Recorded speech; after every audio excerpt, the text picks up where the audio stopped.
dan mohon ridho dan doanya, mohon ridho dan doa dari semuanya. Hari ini sebenarnya saya masih belum fit, tapi karena kecintaan kepada Syekh Ali Jabir, saya paksakan untuk live yang perdana setelah berapa bulan tidak pernah live. Saya sempat diuji oleh Allah SWT terkena penyakit dari tanggal 22 Agustus. Saya berjuang dengan panas yang sangat tinggi, menggigil, mual, tidak punya tenaga. Lalu saya dibawa ke rumah sakit, diperiksa, saya khawatir itu tipes. Ternyata negatif tipesnya. Lalu diberikan obat dari rumah sakit. Kita makan obatnya 2 hari, tapi ternyata panasnya makin menggila, menggigilnya makin menjadi. Tidak ada cairan makanan yang masuk. Itu yang membuat saya terus drop-drop dan lemas. Dan akhirnya lalu saya dilarikan ke rumah sakit, di CT scan, kemudian di MRI, lalu nampak ada torak di kedua paru-paru saya. Lalu disimpulkan probably COVID. Saya dicurigai terkena COVID. Besoknya saya disarankan untuk swab, teman-teman sekalian. Lalu kita ikuti prosedur itu, saya swab, dan kita menunggu 3 hari setelahnya. Ternyata baru 1 hari, saya sudah tidak tahan dengan panas yang terus tinggi, menggigil, badan yang lemas. Lalu saya dilarikan istri saya ke rumah sakit untuk dirawat, diinfus, paling tidak ada cairan yang masuk. Dan itu dirawat sudah standar COVID. Sambil menunggu hasil swab. Ternyata hasilnya baru keluar 4 hari. Dan hasilnya saya positif COVID.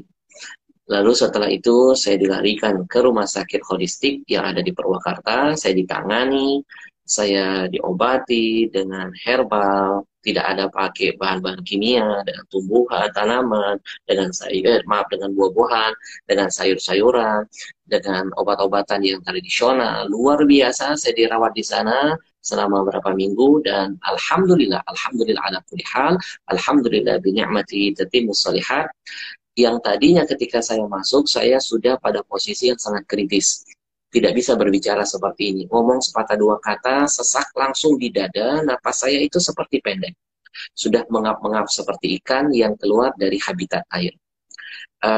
Sampai pada saya sudah menuliskan wasiat kepada istri, menitipkan wasiat kepada teman-teman, menitipkan wasiat kepada keluarga, dan lain sebagainya. Setiap malam ketika dirawat di masa kritis, saya sempat didatangi oleh beberapa ulama, beberapa habaib yang sudah meninggal dunia. Seperti ada Habib Munzir hadir dalam mimpi, kemudian ada UJ, Ustaz Arifin Ilham, ada Habib Rahman Khirin. Mereka datang, mereka ngobrol, di situ yang membuat saya semakin, ya Allah, jangan-jangan ajal saya sudah dekat.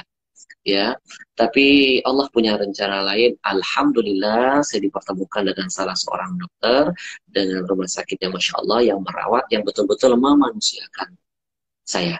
Dia ngobati saya tanpa takut, tanpa khawatir, nggak pakai APD lengkap. Istri saya bisa menemani, memberikan dukungan terus-menerus. Kemudian dia pegang tangan saya, dia sentuh saya tanya, dok, emang dokter tidak takut?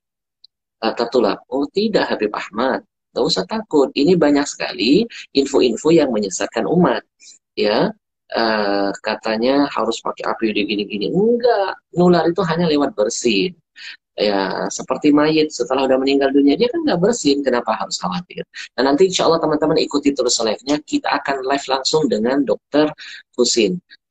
Gelarnya PhD. Nanti kita akan berbagi pengalaman tentang COVID.